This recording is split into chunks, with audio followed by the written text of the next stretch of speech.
guys, Zangetsu 134 here, bringing you another My Hero Academia vlog. I know I should be doing Kamen Rider, but I'm going to wait until Wednesday or Thursday. A, when I'm off so I can watch all of it. And B, because I want to make sure that the subs are out for both episodes. It does take a little while for the episodes to get subbed. But anyway, so in this vlog, I wanted to just basically finish up my overall thoughts on My Hero Academia Season 3. I usually like to give an overall at the end of it, just to talk about what I thought in general was a series' weak points and high points, and just my overall thoughts of it. I did one for Kamen Rider Build, so I figure I should do one for My Hero Academia Season 3. The series isn't over, of course. We're getting Season 4 next year, which, again, I don't really understand why people thought, like, we wouldn't get another season of this. Like, this isn't, like, Fairy Tail, where, like, the ratings have gone up and down. Like, My Hero Academia is insanely popular. It's arguably one of the new big three of shonen. You know, like, Black Clover. Like, there's no way this series isn't going to keep getting episodes or not be popular. I mean, for one, it's shown on Toonami. It's got simulcasts. The fact that its first movie made, like, 2 million worldwide, and it's, I think, Funimation's second highest movie release. I think the only one that's higher than it is Dragon Ball Z Resurrection of F, and even then, I don't think Resurrection of F is nearly as good of a film as this one, as the two heroes. But like it's insanely popular in America. That's a big thing that I think keeps anime going. Like, this isn't like how Fairy Tail kind of waned in popularity, went back and forth. It finally. That's hence why it took forever for them to make a final season. I doubt it. Or like how JoJo took forever for them to make a 5th season of JoJo's Bizarre Adventure. Which I think more is because of the fact that JoJo's kind of expensive to make. Like, they really do a lot of animation for it. And while it is popular in Japan and America, it does have a very high following, it's not nearly as popular over here. I think one of the biggest factors with whether or not an anime gets a lot of seasons and stuff is how well it does over here. And I'm not saying that to be rude to Japan, but anime is not like tokusatsu or other things. Anime has a high following in the States, and it makes them a lot of money. Hence why they try to get it out fast. And one of the reasons it probably does so well is the fact that Funimation does simuldubs of it. Or simulcast of it, where it has it subbed like the day of, and then it's dubbed the next day. You know, it's or like the next week. It's not like, like how it used to be. Like, I don't know. It's just surprising to me. People are like, "Oh, I'm not sure we're gonna get a season 4." I'm like, did we watch the same season? I thought it like we made it very popular. I don't know. It's one of those things that, like, I don't really understand the shock of it. Like, why people were, like, super excited we're getting season 4. I mean, I don't mind that we got, like, drawings that say, see you next season, and it showed, like Horikoshi made, like, a season thing. Like, this isn't like when, like, I was excited to see, like, Suit Gamma and the fact that we were getting season 3 and a movie. But anyway, that's just my own thoughts. So yeah, a lot of things happened this year with My Hero Academia. We'll be getting a video game in America released here. That actually came out in August, but it didn't come over here in the States until October. I don't really understand the thought process behind that. And, there have been a lot of people who got the Japanese game, like, the day it came out, exported over here. I don't really care to do that. I'd rather prefer having, like, English in it so that I can at least read through the menus and stuff. I don't mind it because, like, I have a Kamen Rider game that's mostly in Japanese, and I figured out how to play it through that. But, like, I'm just more prefer to have my game translated so I don't have to mess around and figure out what does what. Especially because they also reverse the select button and the cancel button in Japan. I have a Switch, so I don't know what the cancel button and the exception button is, but I know they reverse them. Like, I know in, like, for PlayStation, like, normally the X button is the one you do for, like, dialogue or, like, accept. But over there, it's the circle button? But, like, it's reversed. But anyway, so, we've got a video game coming. we had a 26 episode season of My Hero Academia, which I think, blew a lot of people's expectations out of the water. Especially because I think it really ups like the story and like what's going on in it in this season. And of course we got a movie. If you've seen my vlog, which I'll probably put in the description because I don't know how to do the information. I'll have to put, but I probably will link in the description my thoughts on the movie. But real quick, I guess I could talk about it.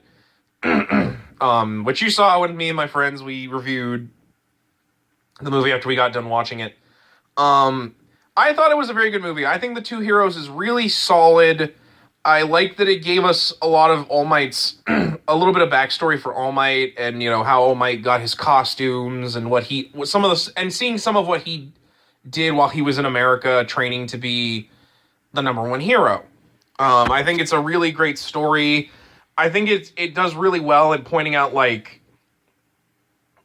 just an overall what is one of the bigger themes for the series, and that of everyone's trying to keep what they had going, to maintain that peaceful world that All Might created. But even though, you couldn't keep it forever because, what would happen once All Might was gone, and now they have to figure out how they can keep that peaceful world that they've made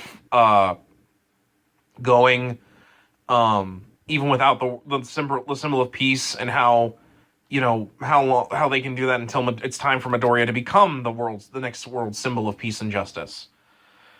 And I said I thought it had a very entertaining story. I liked the characters. I liked the action in it.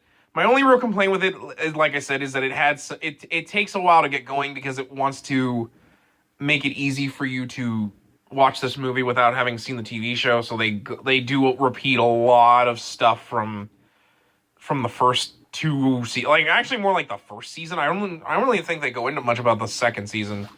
I think at best they might talk about All Might and how he talks to Midori about All for One, but otherwise it's very much setting up, or it's just does a lot of rehashing.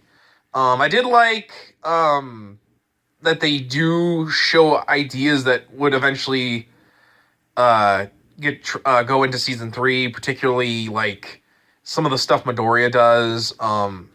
In fact, showing One for All, and that he did do stuff even before he had, even before his final fight with All Might in season 3. But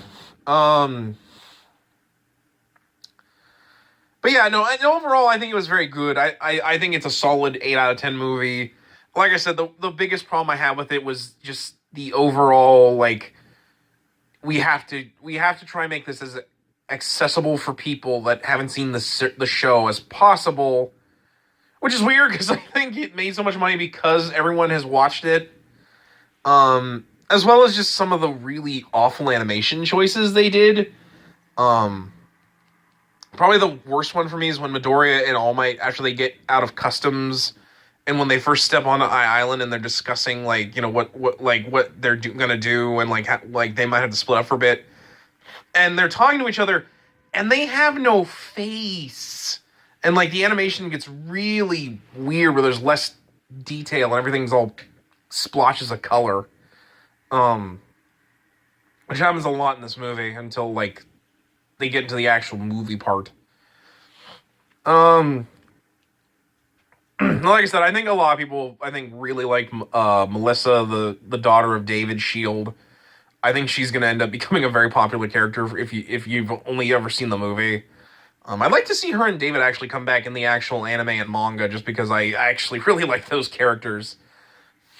And I'd like to see what happens to David after the events of the movie. And Melissa in general. I like her a lot. I thought she was a good foil to Midoriya, just because she was also quirkless, but she decided that she could be a hero in whatever way she could be. It's like how All Might told him he could be a policeman. Midoriya, how he could be a policeman. It's not glamorous, but it's still heroic in its own way. So I liked seeing someone who was quirkless, and how she kind of could be a hero even without a quirk, and how without her, like, Midoriya couldn't have done nearly the stuff he does in the movie. And just overall, I like their friendship, and I like that they were kind of implying that they're the new David and All Might. But yeah, anyway. Oh, we also got the release of the translated manga volumes of My Hero Academia Illegals, or Vigilantes My Hero Academia Illegals, volumes 1 and 2. I'm not entirely sure when volumes 3 and 4 are going to come out. More than likely, they're probably not coming out until next year, just because I think there were at least a few months in between. I'm not entirely sure when we'll see those. I actually recommend that series, even if you're not a fan of My Hero Academia, because you might actually get more enjoyment out of Illegals, just because of the fact that it's a little bit darker and a little bit more, I guess, grounded in reality. It shows more of, like, the crime and stuff that All Might misses, like, and the stuff that the pro heroes don't have time for, like, and how, you know, the vigilantes, while they are illegal, sometimes the heroes let them slip by because they do provide a necessary service, and that they, you know, sometimes do stuff that heroes don't. And to be fair, I really like the main character of Illegals. I think his name's Koichi. I can't remember his name, but I usually just call him by his hero name, the Crawler. Just because, and it's Crawler, not Cruller. I don't know why they keep saying why everyone mistakes his name for the Crawler, like the pastry. But anyway, because he wants to be a hero, and he knows he's not fit for combat, so he helps people however he can, you know, and it's just nice, and, like, I could see how, like, even though he's technically a vigilante, you know, he does good. But yeah, I thought, I think it's really good, and I really recommend people pick it up. But anyway, I think I've talked enough about, like, the stuff that's happened on the side for My Hero Academia. Let's get into the meat of it. Let's get into the season. So, I think more people are going to remember the beginning half of the season than they are the second. Much like Season 2, I feel like there's a part of the season you're going to remember more and a part that you're not. And for me, I think it's actually reversed, because I think while a lot of people love the sports festival, I think more people remember Season 2 for the second half, just because of Stain and the final exam. Particularly those two parts. The part with Izuku, Ida, and Todoroki versus Stain, and Midoriya and Bakugo's final fight against All Might. Final exam fight against All Might. I think that's going to be more well known, because I think with the sports festival, really most people only remember Todoroki versus Izuku, just because A, the animation's really pretty, and B, it's really the most memorable part of it. Like, the only other parts I think people really care about is Uraraka versus Bakugo, and even then, that's mostly the shippers.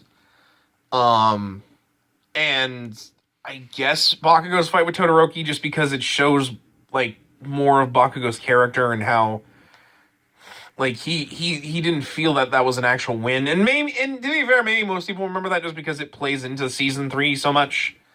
But for me, I think Season 3 is going to be more memorable for the first half than it is the second. While I think people do like stuff in the second half, I certainly do. I like the Provincial Hero License exam. I like Bakugo versus Deku. But I think it's going to be the more memorable one, just because of Izuku's fight with Muscular, and of course the fight that I think pretty much everyone didn't expect to happen this early, or how it did. That, of course, being the fight between All For One and All Might. And how, you know, it was the end of All Might's career as a pro hero, and just the overall, like, just lasting effect this will have on the rest of the series.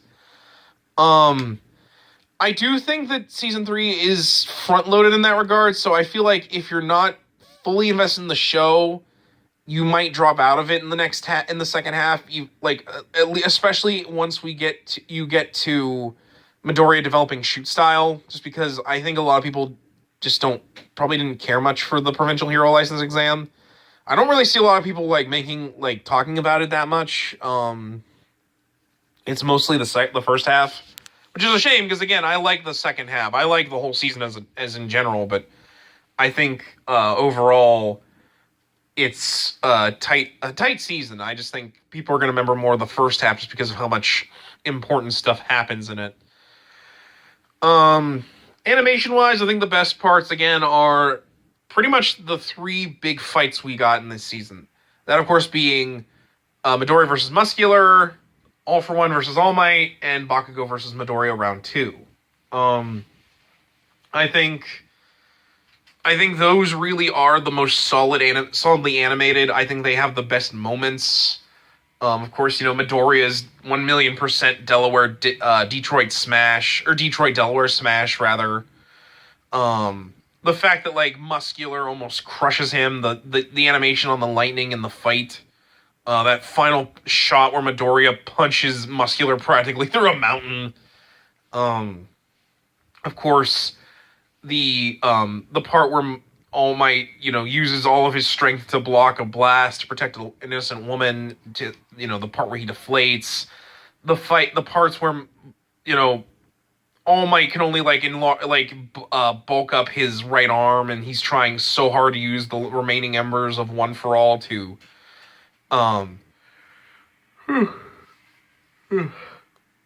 keep All for One from killing everyone.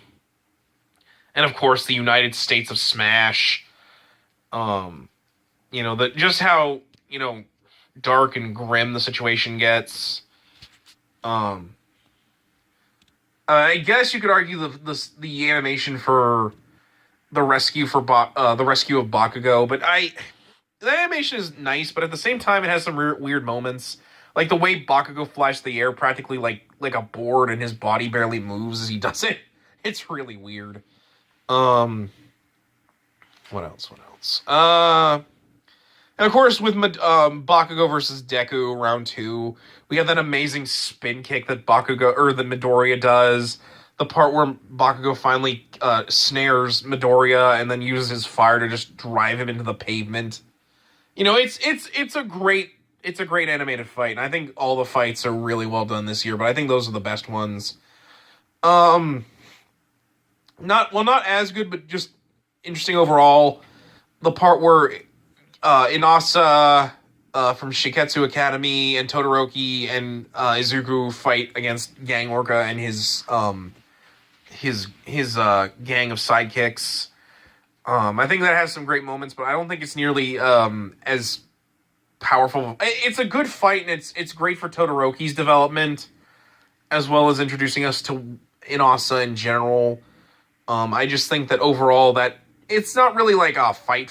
It's interesting and has cool moments like the tornado of fire and wind, and Midoriya actually managing to injure Gang Orca, and like Gang Orca even admitting like if it had gone on longer, he might have lost just because he was exhausted from getting dried out, and Midoriya was able to manage to damage him. But yeah, overall, I think it has good moments. I liked a lot of the characters they introduced. Like, I love the Wild Wild Pussycats. I feel it's a shame that we're probably not going to see them ever again. I was also annoyed they left out showing the effects of Ragdoll losing her quirk. Like, she pretty much after she's rescued, we never see her again. We never get the shot of the other Pussycats comforting her after she wakes up and realizes she can never be a hero again because she's lost her quirk because All for One stole it from her.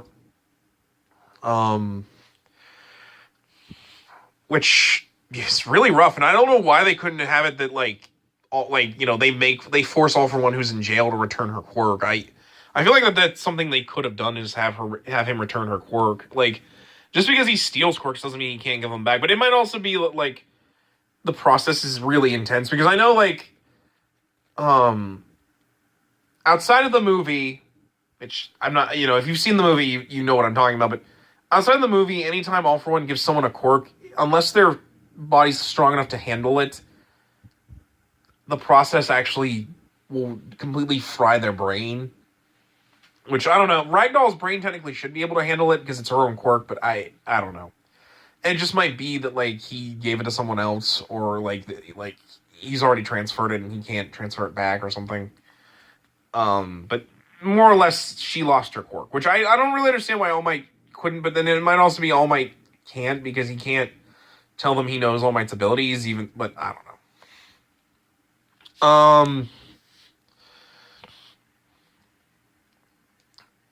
But in general, I think they did really well. I guess really the lowest points for me would probably be just the amount of filler we got in this season. For one, the very first episode is complete filler, and it's just there to reintroduce the characters and give a short summary of what happened in the season before.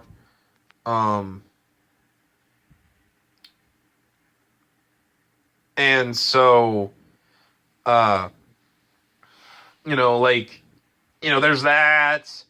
The episode that's a tie to the movie that completely stops the the provincial hero licensing exam, because we had literally just gotten to the part where Gang Orca was gonna start fighting, and then the next episode is complete filler. But I mean, granted, those are the only two, but like, the first season had no filler, and season 2 had one filler episode. Well, actually, no, there's 3 filler episodes. I forgot in the provincial hero license exam we have Yayorozu's group fighting with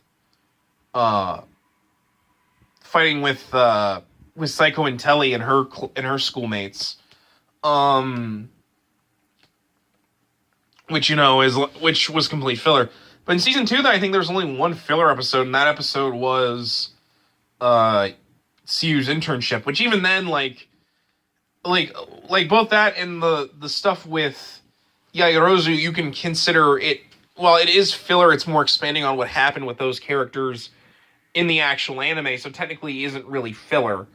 So yeah, this season actually has actual filler, which is frustrating because it's kind of pointless filler. And in the case of the second one, does one of the things I hate the most, where it completely stops the story. I think the only time I ever got frustrated with that was probably, it's not even an anime, it's actually a manga. Or not a manga, it's a tokusatsu. It's Kamen Rider Gaim, where they stopped a pivotal, important fight to do the stupid soccer movie it had. Nothing frustrates me more than when they do that. What else? And otherwise, like, the fact that they cut out certain flashbacks, like how Midoriya was supposed to have a flashback during his fight with Muscular when looks like he's about to die, which is cutting into. Sorry, lunch. Actually, I need a drink because I'm starting to dry my throat out. Cuts back to his All Might's fight with the Nomu, where he, talks about how heroes can always find a way to get out of a tough spot. And in doing so, he went beyond his limits in order to do so. Hence why Midoriya, here's the voice of All Might telling him that. It's supposed to be a flashback where he realizes that he needs to, like, go beyond as well, which causes him to kick his adrenaline in and allows him to go beyond his body's normal limits so that he could deliver the finishing blow to Muscular at the cost of damaging his arms. Like I said again, like, they completely cut out. I think they completely cut out the explanation because Bakugo talks about how Ragdoll lost her quirk. I don't even think he brings it up again, which again is frustrating because we never saw the effect that All For One had on people and what happened. Maybe they'll bring it up next season, but I doubt it. Especially because I don't think they ever bring up the Pussycats again. Or at least they don't for a very long time. So I don't know. And to be fair, next season is completely going into a new story arc, and one that I don't think we're going to see anything of the Pussycats. But yeah, I think overall, I think the season's very good. like I said, I think the season's more going to be remembered for the first half than it is the second. Maybe people will remember the second half for Mirio, just because the last couple episodes were about him and like the big three, the UA3, and how important they are. But I don't know. I feel like it's gonna be more about season 4 when we get people that are really wanting to like Mirio, especially when we get into his character development and just how much of an impact his life will be and how much he makes an impact on Midoriya. But yeah, it's interesting to see what will happen as we get into season 4, and how many people will really enjoy the series. Because I think while season 3 definitely ramps up how much like how like Stain ramps up the series and makes it more important and special. I think season 4 is where people are really going to appreciate the series, because I think season 4 is where the series really gets dark, where we get much more dark moments and intensity. Especially because season 2 is where it really starts, but I think season 3 here is where we start seeing some of the darker underside of this world. But I think season 4 is going to be where it's at. So yeah, guys, this is gonna really be it for My Hero Academia. I might talk about the game when I get it, but we'll see. I'd like to try and figure out a way to record the game.